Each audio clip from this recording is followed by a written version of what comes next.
Christians, my friend here says that it's all through the Bible. You believe that God created some people just to go to hell, and he says that's not God. Call it whatever you want. You have to ask yourself this question.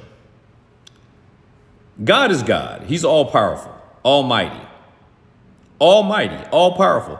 These words are used for a reason, because that means that God can do what he wants, and there's nothing that can restrain or stay his hand. So now let's think about that for a second. Why is it essential for us to know this? If it not be because he is able to do for us what we cannot do for our own good.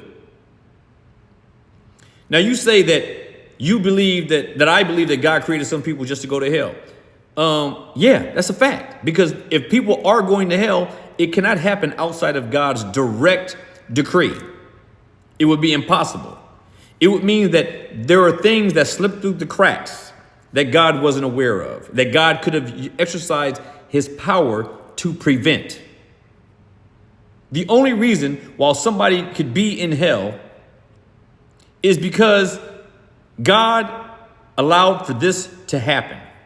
God ordained for it to happen. Because he has the ability to pardon whomsoever he will. And so the only reason that all men aren't in hell is because God has chosen to pardon some. He has chosen to pardon some. So if God restrains himself from pulling others out the fire,